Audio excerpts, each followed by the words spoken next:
오늘 함께 나누실 하나님 말씀은 사도행전 8장입니다. 8장 1절부터 40절까지 말씀인데요. 여러분들이 한 번씩 읽어오셨으리라 생각하고 성경 봉독은 4절에서 8절까지만 해드리겠습니다. 사도행전 8장 4절에서 8절까지만 봉독해드리겠습니다. 그 흩어진 사람들이 두루 다니며 복음의 말씀을 전할세 빌립이 사마리아 성에 내려가 그리스도를 백성에게 전파하니 무리가 빌립의 말도 듣고 행하는 표적도 보고 한 마음으로 그가 하는 말도 따르더라.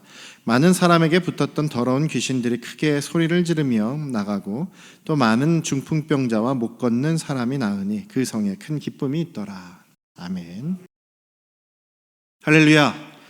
우리 아버지 하나님의 크신 그 은혜와 그 크신 사랑이 여러분과 여러분 가정에 충만하시기를 주님의 이름으로 축원합니다.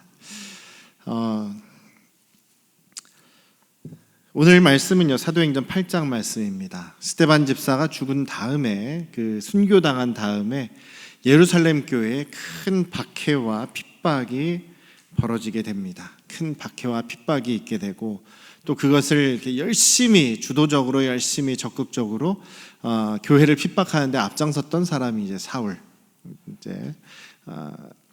나중에 이제 바울 사도가 되는 그 사울이 이제 전면에 등장을 하게 되지요. 그러면서 이 예루살렘 교회의 박해가 너무 심해서 이제 막 감옥에 갔다가 끌어다가 감옥에 넘기기도 하고 매를 때리기도 하고 또 고문을 하기도 하고 여러 가지 순교를 또 죽이기까지 했는지는 여기 나와 있지는 않습니다만 어쨌든 엄청난 그런 박해와 고난이 있게 되니까 견디지 못하고 성도님들이 피신을 가게 됩니다. 피난을 떠나게 된 거죠. 그래서 온 유대와 이제 예루살렘이 이제 그 유대 중간에 있으니까요. 유대와 사마리아 모든 땅으로 흩어졌다. 모든 땅으로 흩어졌다라고 얘기를 합니다. 근데 거기에서도 이제 복음을 전하게 되죠. 예수님을 전하게 돼서 결과적으로는 온 유대 땅에 또 사마리아의 곳곳에 예수 그리스도의 복음이 증거되는 그런 일들이 있게 되고 예수님을 믿는 사람들의 숫자가 또 늘어나게 되는 그런 모습을 보게 됩니다. 더군다나 특히 이제 이런 흩어진 성도들 중에서 또 복음을 많이 증거하고 많은 열매를 맺은 사람이 이제 빌립 집사님이에요. 7 집사 중에 한 명이었던 빌립 집사가 성령 충만하여서 복음도 증거하고 또 여러 가지 주님의 표적도 행함으로 인해서 많은 사람들이 예수님을 믿게 되는, 더군다나 또 성령께서 명령하셔서 주님의 천사가 빌립에게 명령하셔서 이디오피아의 국고, 이디오피아의 뭐라고 할 수 있을까요? 그 재정부 장관이라고 할 수 있을까요? 그런 그 나라 국고 살림을 맡고 있는 내시였던 그 여왕의 가장 중요한 신하 중에 하나인 이 사람을 예수님을 소개하게 되죠. 그리고 거기서 예수님을 믿게 됩니다. 거기서 신자가 되어서 이제 에디오피아가 그분으로부터 시작한 그 에디오피아의 교회가 생기게 되는 거예요. 그러면서 지금까지도 이디오피아는 기독교 국가입니다. 그 주변 국가가 다 이슬람 국가인데 이디오피아는 기독교 국가예요. 그래서 이디오피아에는 아직도 그 거의 2000년 된 그 기독교 가문이 있는 거예요. 유대인들도 거의 대부분 이제 예수님을 믿지 않는 사람들이 많습니다만 유대인들 중에서도 그리스도인들이 있단 말이죠. 그런데 그리스도인들이 2000년 정도 된 가문들이 많아요. 믿음의 가문들이 지금도 남아있다는 거예요. 그래서 저희가 뭐 이렇게 자랑할 필요 없습니다. 저는 4대고요, 뭐 5대고요. 자랑할 필요가 없습니다. 저쪽에는 막 2000년 된 가문들이 있는데요. 근데 어쨌든요, 이렇게 그 복음이 전파가 되었다. 그런데 많은 설교가들이 그렇게 얘기를 하는 경우가 많아요. 여러분들도 그런 설교 들으신 분들이 많이 있을 거예요. 저도 그런 영향을 좀 받았었는데 예수님께서 사도행전 1장 8절, 그러니까 사도행전에서 가장 중요한 구절 한 구절을 뽑으라 그러면은 사도행전 1장 8절입니다. 오직 성령이 너희에게 임하시면 너희가 능력을 받고 예루살렘과 온 유대와 사마리아와 땅끝까지 이르러 내 증인이 되리라 하신 그 말씀이 사도행전에서 가장 중요한 말씀이에요. 그리고 사도행전은요, 역사를 기록한, 기독교의 신약에서 유일하게 신약의 교회의 역사를 기록한 그런 역사서로 이렇게 종류를 이렇게 나누거든요. 그러면서 교회가 어떻게 시작하였는가, 또 예수님께서 말씀하신 예루살렘과 온 유대와 사마리아와 땅끝까지 이르러서 예수님의 증인이 되고 교회가 세워지고 또 복음이 증거되는 그 과정들이 이제 사도행전에 기록되어 있기 때문에 이 사도행전의 역사는 복음의 전파되는 역사다, 땅끝을 향해서 복음이 전파되는 역사다라고 이야기를 합니다. 누가는요, 그리고 또 사도행전을 기록할 때 그리고 땅끝까지 복음이 증거되었다, 성취되었음을 이렇게 액츠 29 운동처럼, 사도행전 29장 운동처럼 아직 안 끝났으니까 우리가 땅끝까지 가야 된다라는 그런 개념으로 사도행전을 쓴 것이 아니라 정말 땅끝까지 다 갔다, 이런 개념으로, 그런 마음으로 지금 사도행전을 기록하는 거예요. 사도행전의 목적이 여러 가지가 있습니다만 그것도 한 가지 목적이라는 거죠. 그러다 보니까 어떤 많은 설교가들이 목사님들이 그런 설교를 합니다. 마태복음 28장 19절 20절에 예수님의 지상명령하고 사도행전 1장 8절을 이렇게 짬뽕을 시켜요. 그래서 마태복음 28장 19, 20절은 대사명이죠. 예수님께서 제자들에게, 믿는 사람에게, 교회에게 주신 가장 위대한 명령입니다. 너희는 가서 모든 민족으로 제자를 삼아라. 그게 명령이라 그랬죠. 그래서 아버지와 아들과 성령의 이름으로 침례를 주고 내가 너희에게 가르쳐 분부한 모든 것을 지키게 해라.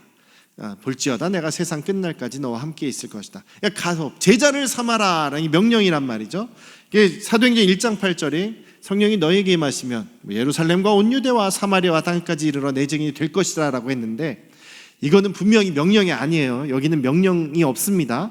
미래형이고 그 다음에 수동이에요.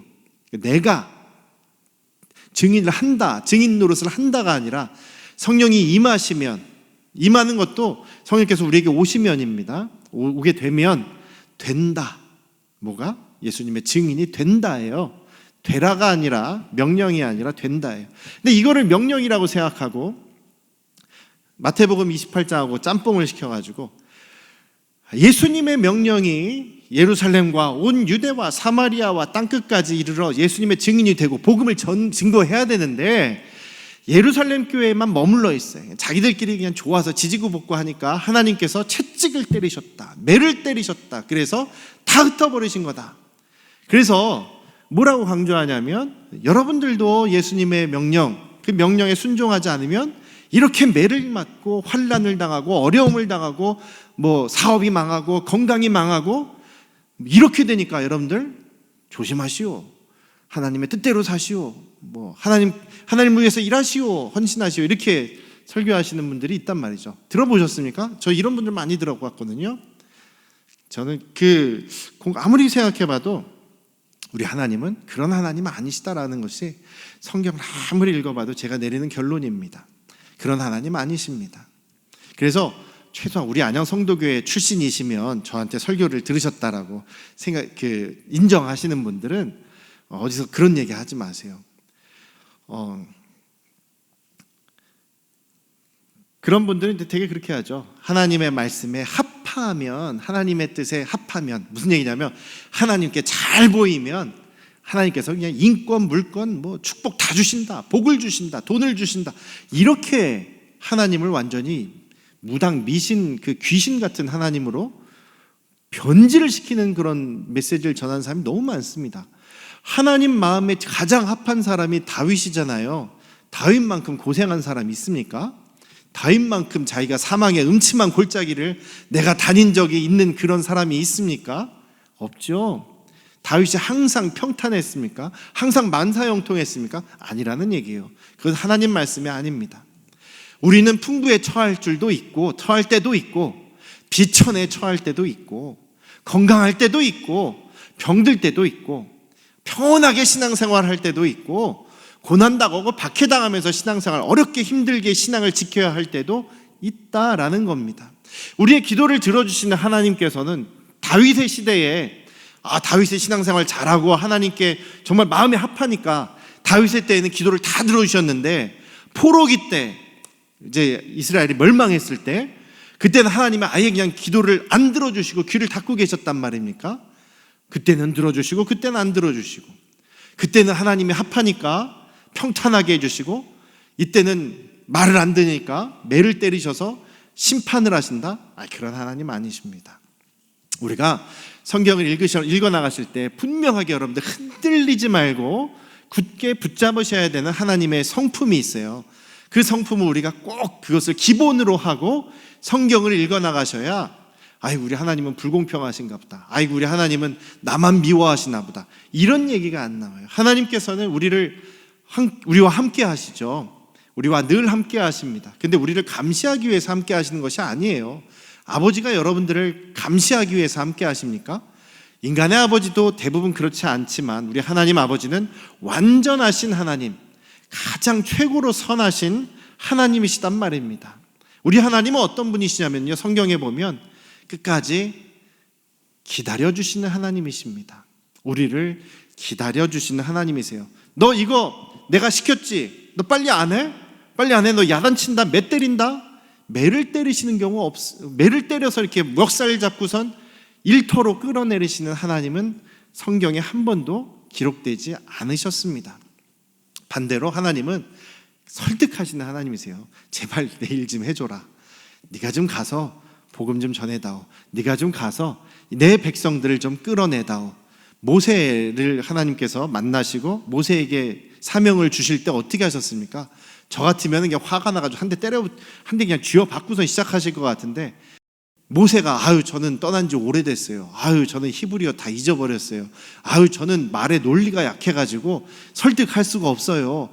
저는 안 할래요. 주님, 딴 사람 보내십시오. 저 같으면 야단을 맞아도 몇 번 맞을 것 같은데 하나님께서는 설득하시고 기다려주시고, 그래도 네가 해야 된다, 네가 좀 해라 하면서 사명을 맡기실 때도 억지로 시키지 않으시는 그런 하나님이십니다. 우리가 엎지를 때때로 일을 망칠 때가 있습니다. 엎질러진 물을 만들 때가 있습니다. 아브라함의 경우에 그런 일이 좀 많았는데요, 엎질러진 물도 하나님께서 때때로 쓸어 담아주십니다. 그래서 하나님의 섭리라고 이야기하는데요, 우리가 어떤 선택을 하든지 어떤 잘못된 길로 가든지 하나님께서 그 사람에게 좌우되는 것이 아니라 하나님의 역사를 이끌어 가실 때 하나님께서 섭리하셔서 하나님의 약속의 성취의 역사를 만들어 가십니다. 하나님이 역사의 주관자신 거예요. 하나님께서 만들어 가십니다. 섭리하십니다. 그래서 섭리하시는 하나님이시다라는 거죠. 그리고 하나님께서는 아까도 얘기했지만 억지로 우리를 막 멱살 잡고 억지로 시키시고 일 중심으로 이렇게 막 사람들을 몰고 가시는 하나님은 아니신 것 같아요. 강제가 아니라 자원하시는 것을 좋아합니다. 자발적으로 헌신을 요구하십니다. 자발적인 헌신을 더 기뻐하십니다. 자발적인 믿음을 더 기뻐하십니다. 멱살에도 끌려가서 하나님 섬길 수 있다면 더 그것도 복이긴 하겠지만 그렇게 일하지 않으신다라는 것이죠. 어쨌든 이런 그 하나님의 변함 없으신 성품이 기본이 된다면 우리가 이해할 수가 있어요. 성경에서 하나님께서 잘하고 있는 교회를 심판하시는 적은 없습니다. 요한계시록에서도 인류 역사에서 교회를 매를 때리실 때가 있는데 교회가 잘할 때는 매 때리지 않으세요. 분명히 하나님 우리 아버지시기 때문에, 선하신 아버지시기 때문에 매도 되십니다. 바울 사도도 그랬거든요. 너희가 엇나가고 있는데 하나님께서 매도 안 때리신다? 그럼 넌 버린 아들이지, 사생아네, 너 의심해봐라, 이렇게 이야기를 하십니다. 그런데 교회가 잘하고 있는데 매를 때리는 경우는 없으신 거예요. 무슨 얘기냐면 지금 예루살렘 교회 성도들, 그리고 예수님의 사도들, 그리고 지금 예루살렘에서 함께 신앙생활을 하고 있는 예루살렘 교회 사람들은요, 정말로 예수님의 말씀대로 순종해서 예수님의 가르침대로 정말 신앙생활을 잘 하셨던 분들이에요. 지금 잘하고 계신 분들이에요. 그래서 지금 이 모습을 우리가 배워야 된다, 우리가 이 초대교회로 돌아가야 된다고 했을 때는 사도행전 2장 4장에 나와 있는 예루살렘 교회의 초대 모습, 처음 모습을 나중에 15장 이후에 변질된 모습이 아니라 처음 그 순수한 모습이 우리가 배워야 되고 돌아가야 될 모습이라는 거예요.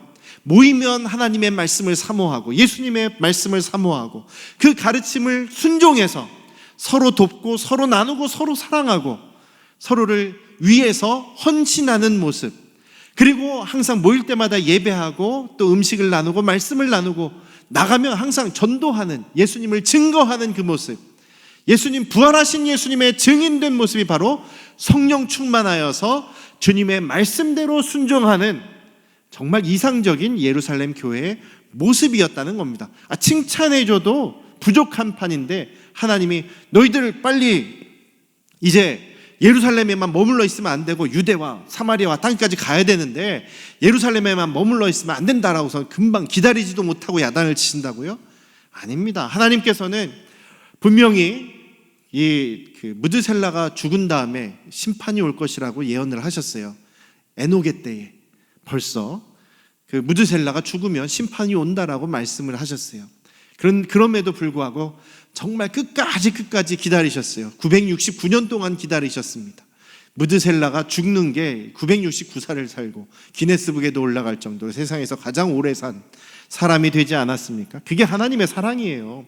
기다리시는 분인데 예루살렘에서 지금 10년도 안 된 그 예루살렘 교회가 10년 만에 빨리 세상으로 안 나갔다고 매를 때리신다? 아니죠.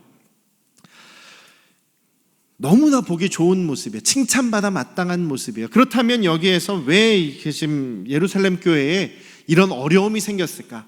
스데반 집사의 박해 이후로 너무나 교회에 큰 박해가 일어나서 도저히 흩어지지 않고는 그 예루살렘에서 살 수가 없을 정도가 되었을까? 왜 그랬을까요? 그것은요, 일어날 때가 돼서 일어난 사건입니다. 무슨 얘기냐면 그 앞부분을 보시면 그 사도들이 이제 성령의 충만함을 받고 예수님을 담대하게 증거하죠.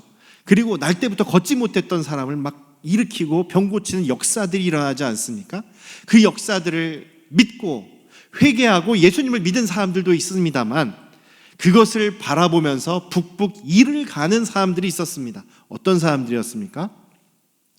대제사장들, 자기들이 예수님을 직접 죽이는데 앞장섰던 사람들, 그리고 그 당시에 그 종교 지도자들, 기득권자들, 사두개인들이나 바리새파 사람들, 율법학자 같은 이 랍비들 같은 이 기득권을 가지고 있던 사람들이 계속 어떤 마음을 가지고 있었습니까?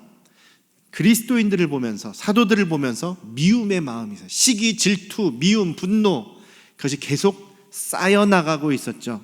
쌓여가다가 물이 부글부글 끓다가 뭔가 이게 탁 하나 건드렸을 때 그냥 뚜껑이 펑 날아가는 것 같이 그 화산이 막 분출하려고 부글부글 끓다가 약한 데가 갑자기 딱 무너지면서 갑자기 화산이 빵 터지듯이 그런 상황입니다. 언젠가는 일어날 일이었다는 얘기예요. 언젠가는 우리 그리스도인들이 이 박해와 고난과 환난을 받을 상황이 되는 건데 그것을 이제 그 방아쇠라고 하죠. 총 방아쇠 빵 당기듯이 총의 방아쇠를 당기는 사건이 바로 스데반 집사의 그 순교 사건이라는 겁니다. 8장 1절에 보시면 그런 말이 나오죠. 사울이 스데반 집사가 죽임 당한 것을 아주 마땅하게 여겼더라. 정말 죽을 만한 사람이 죽었다라고 생각한 거고, 그것이 바로 사울 혼자 그렇게 생각한 것이 아니라 그때의 유대인들이나 유대교주의자들, 그리고 그런 대제사장들이나 또 바리새인들, 서기관들 같은 종교 지도자들, 종교로 유대교로 돈 벌고 있던 기득권을 가지고 있던 이 사람들이 공통적으로 가지고 있었던 생각이에요. 그만큼 그리스도인들에 대한 미움이 점점 커져나가서 이 스데반 사건을 계기로 폭발을 하게 된 거죠. 그래서 지금 그런 환란이 일어나게 된 겁니다. 그래서 언제가 일어날 일인데 이때 일어난 겁니다. 하나님께서 너희들 예루살렘에 모여있는 게 하나님께서 꼴보기 싫어가지고 심판하신 것 아니다라는 거예요. 언제가 일어날 일이었습니다. 언제가 일어날 일이었기에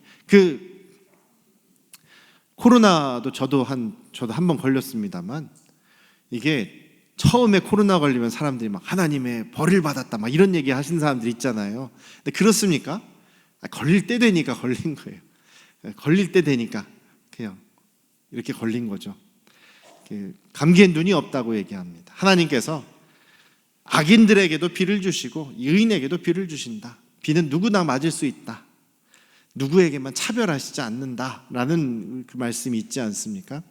이것이 딱 예루살렘 교회를 표적으로 한 것이 아니다. 그것이 아니다라는 사실 좀 일단 계속 알아주셨으면 좋겠고요.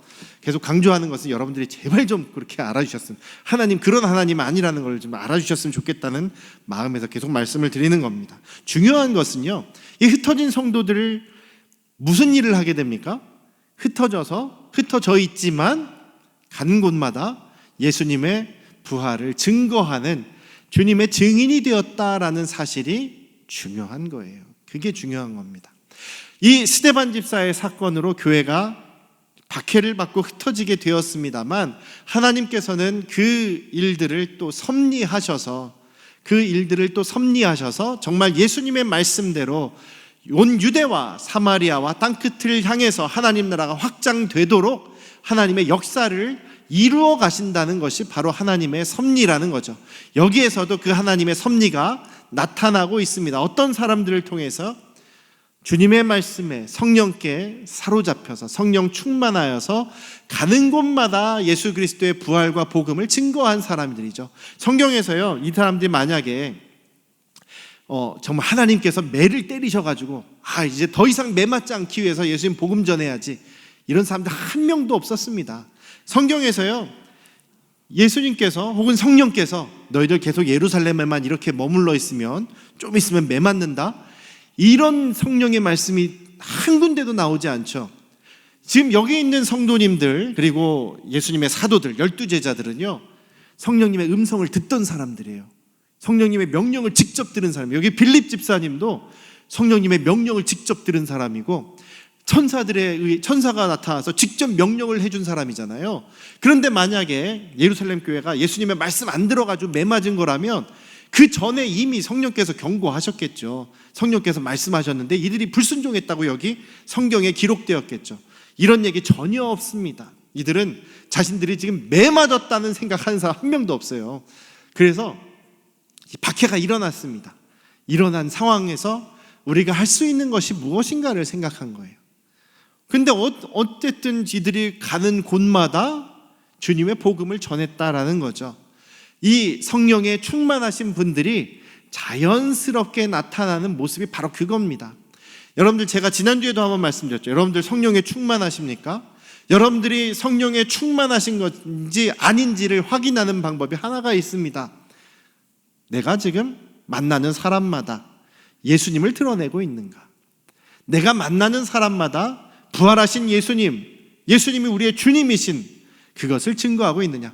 아니, 예수천당 불신종 말고요. 예수님은, 제가 항상 말씀드리지만, 예수님은 천국 가기 위한 무슨 구원 열차 타는 그런 열차표 정도로 생각하시면 안 돼요. 하나님 나라, 지금부터 이 자리에서부터 시작하는 누리는 하나님 나라를 우리를 불러주신 하나님의 자녀가 되는 특권이지, 그 결과로 나중에 죽어도 천국에 갈 수 있다는 거지, 그게 우리의 목적이 돼서는 안 되는 거죠. 성령 충만한 사람의 특징은 가는 곳마다 누구를 만나든지 자연스럽게 예수님의 증인이 되는 겁니다. 여기 제자들, 여기 성도들도 어떤 일이 일어나요? 흩어진 성도들이 했던 일, 4절 말씀에 보면 그 흩어진 사람들이 두루 다니면서 복음의 말씀을 전했다. 어디서나 예수님의 말씀, 예수 그리스도의 부활과 복음을 증거했다는 거죠. 또 매를 맞을까 봐 두려워서 했다? 아닙니다. 그 결과 일어나는 일들로 인해서 기쁨이 넘치게 되었죠. 기쁨과 행복이 넘치는 지금 삶을 살고 있습니다. 우리 주님은 두려우신 분이 아닙니다. 우리의 삶은요, 두려워서 하는 삶이 아닙니다. 우리 신앙생활은요, 기쁨과 즐거움, 행복해서 해야죠. 두려운 게 아닙니다. 억지로 해서는 안 되는 거죠. 그래서 너무 의무감으로 하려고 하지 마십시오. 예수 그리스도께서 나의 죄를 위해서 직접 죽으시고 부활하시지 않으셨습니까? 우리 전혀 자격 없는 사람을 하나님의 자녀가 되게 은혜를 주시지 않았습니까? 감사하죠. 그 사실 너무나 감사하지 않습니까, 여러분? 안 감사하십니까? 이런 건 아멘 해주셔야 되는데, 아무리 졸리셔도 아멘 해주셔야 되는데요. 자, 여러분, 예수님께서 여러분 나를 위해 대신 죽어주셨잖아요. 얼마나 감사합니까? 감사해요, 성가대. 네, 그러니까요. 이게 우리가 헌신하고 신앙생활을 하는 것, 복음을 증거하는 것도 나 같은 사람을 구원해 주시고 자녀 삼아 주셔서 감사하는 마음으로 나가는 거예요. 성령 충만한 사람들은 감사가 넘치죠. 기쁨이 넘치고 또 건들면 예수님이 나오는 겁니다. 내가 성령 충만한가 하지 않는가 확인하는 방법 한 가지예요. 내가 예수님을 드러내고 있는가? 드러내고 있는가? 예수님을 얘기하고 있는가? 두 번째로, 자녀들이 정말 얘가 믿음이 있는지 없는지를 확인하는 질문 딱 한 가지만 하시면 됩니다. 저 사람이 예수님 정말 제대로 믿고 있는 사람인가, 정말 저 사람 구원받는 믿음이 있는 사람인가 없는 사람인가 딱 확인하는 질문 한 가지만 하십시오. 뭐냐면, 너의 주인이 누구시냐? 당신의 주인이 누굽니까? 이거 하나만 물어보십시오. 당신의 주인이 누굽니까? 정답이 뭐예요? 예수 그리스도. 네, 예수 그리스도. 나의 주인은 예수 그리스도십니다. 고백할 수 있는 사람은 믿음이 있다고 볼 수 있는 사람이에요. 물론 그 말로만 하면 안 되고 실제로 그렇게 살아야 되는 게 중요합니다만, 삶으로 또 증거가 나와야 됩니다만, 너의 주인이 누구냐라고 물어볼 때 예수 그리스도입니다라고 나오는 고백할 수 있는 사람은 거의 믿음이 있다고 볼 수 있습니다. 확인들 해보십시오. 아니라고 딴 얘기하면 네, 저하고 상담해 주세요.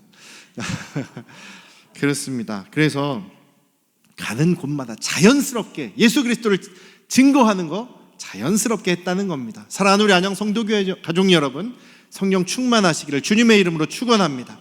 가는 곳마다 예수님을 드러내고 예수님 얘기하고 또 예수님의 부활과 주님 되심을 이야기하실 수 있는 저와 여러분들 되시기를 주님의 이름으로 축원합니다. 그래서 성경은요, 여기서 이제 하나님께서 섭리하셔서 그 박해로 인해 흩어진 이 주님의 백성들을 섭리하셔서 주님의 역사가 이루어지는데 동참하게 하십니다. 유대로, 사마리아로 땅끝을 향해서 하나님의 복음이 확장됩니다. 어떤 사람을 통해서 이런 역사가 일어나냐면 성령 충만하여서 주님의 말씀에 순종하는 사람들을 통해서 이루어집니다. 빌립 집사 얘기가 그런 거예요. 성령의 능력으로 지금 천사가 명령해서 그 말씀에 순종해서 이디오피아 네시에게 복음을 전하게 되고, 그 복음을 받은 네시가 그 자리에서 예수님을 믿게 되죠. 그리고 그 자리에서 믿고 돌아가서 이제 평생을 믿음으로 살아야 되기 때문에 아주 강렬한 체험을 하게 해주십니다. 네시가 침례를 받고 나오니까 성령께서 빌립을 슝 사라지게 하십니다. 데리고 사라지게 하세요. 그걸 직접 본 네시, 여러분들 네시를 그 사람이라고 생각해 보십시오. 충격을 받겠죠. 엄청 놀라겠죠. 와, 예수님이 정말 살아계시구나, 부활하신 분이 맞구나, 이 복음이 맞구나라는 생각을 하겠죠. 그래서 여기서 한 번 배운 예수님을 이디오피아에 전하게 되고, 이디오피아가 나라가 기독교 국가가 되고 2000년 동안 계속 이디오피아에 복음이 전해져 내려오는 그런 놀라운 역사가 있게 되었던 것입니다. 사랑하는 우리 안양 성도교 가족 여러분, 주님이 계신 곳에, 주님의 복음이 증거된 곳에 기쁨이 넘치게 되었습니다. 8절 보면 기쁨이 넘쳤다, 온 성에 큰 기쁨이 넘쳤다, 이런 얘기가 있죠. 귀신들이 쫓겨납니다. 주님의 역사가 선포되고 주님의 주인 되시는 그 자리에는 기쁨이 넘친다라는 것을 우리가 보통 볼 수가 있습니다. 또 병고침의 역사, 기적들도 일어납니다. 우리 교회가 정말 주님이 기뻐하시는 제대로 된 건강한 교회가 맞느냐라는 것을 질문할 때 한 가지 기준이 되는 것이 바로 기쁨이라고 할 수 있겠습니다. 우리 교회는 기쁨이 가득 찬 교회입니까? 기관으로, 성가대로 또 모일 때마다, 여러분들 작은 교회로 모일 때마다 그 안에 기쁨이 있습니까? 우리 서로 만날 때 기쁨이 있습니까? 아니면 싸움만 있고 분란이 있고 막 미움이 있고 그렇습니까? 기쁨이 있으려면 사랑이 있어야 되고 나눔이 있어야 되고 돌봄이 있어야 되고 격려가 있어야 되고 으쌰으쌰 화이팅이 있어야 되고 서로 친한 화목함이 있어야 되겠죠. 화해가 있어야 되겠죠. 우리 교회 기쁨이 없는지 있는지 돌아보십시다. 없다면 큰 문제예요. 제가 안양 성도교회 담임 목사로 이렇게 되면서 부르시면서 하나님이 저를 부르셨을 때 강하게 주신 말씀이 뭐냐면 너는 여호수아 같은 사람이다. 무슨 얘기냐면 여호수아 1장 말씀을 주시면서 마지막 때에 하나님 나라 완성되는 그 하나님 나라에 여러분들 함께 여러분들이 이끌고 그 하나님 나라 들어가는 게 제 사명이다라는 거죠. 우리 교회 부임할 때 받은 사명이 그겁니다. 그래서 저는 최대한 여러분들 망하지 않도록 다 하나님 나라 들어가실 수 있도록 그러기 위해서 말씀 제대로 전해야 되지 않습니까? 세상에 사기꾼들이 참 많습니다. 적어도 저는 사기치는 그런 말씀을 전하지 않으려고 노력하고 있습니다. 그 여러분들이 알아주셨으면 좋겠고요. 그리고 여러분들 하나님 나라 가실 길까지 혹은 그 전에 먼저 주님을 뵈시는 분들이 계실지도 모르겠지만 끝까지 여러분들을 하나님 나라에 제대로 이끌어가기 위해서 그 말씀대로 살려고 저도 사명을 받아 노력하고 있습니다. 여러분들도 교회로서 안양 성도교회 하늘 가족으로서 이 교회가 건강하게 또 정말 교회다운 주님이 기뻐하시는 교회로 서 있을 수 있도록 함께 협력해 주시면 좋겠어요. 저 죽기 전에는 예수님 오실 것 같거든요. 얼마 안 남은 것 같거든요, 여러분. 그때까지 교회 잘 지켜야 됩니다. 또 우리의 신앙을 또 성령 충만하여서 아직 기회가 있을 때 믿지 않는 사람들에게 예수님 나눠야 됩니다.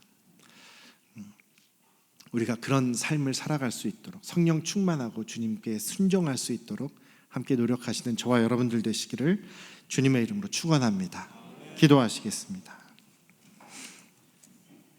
아버지 하나님,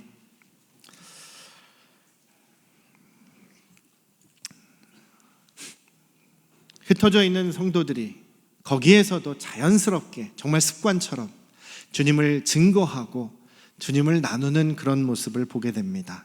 정말 주님을 증거하는 것이 몸에 배어 있었던 모습이죠. 저희도 성령 충만하여서 그런 모습이 되기를 원합니다. 예수 그리스도가 우리를 통해서 나를 통해서 드러나기를 원합니다. 예수 그리스도의 복음의 그 부활의 복음이 예수 그리스도께서 주인 되신 그 복음이 예수 그리스도의 그 성품이 나를 통해서 드러나기를 원합니다. 내가 가는 곳마다 그곳이 기쁨의 자리가 되기를 원합니다. 우리 교회 가족들이 모일 때마다 그 모임이 교제가 기쁨과 감사와 사랑과 은혜가 넘치는 자리들이 되기를 원합니다. 그런 자리가 되기 위해서 우리가 노력하게 하시옵소서. 성령께서 우리를 주관하여 주시옵소서. 이제는 우리를 죄에서 구원하신 예수 그리스도의 은혜와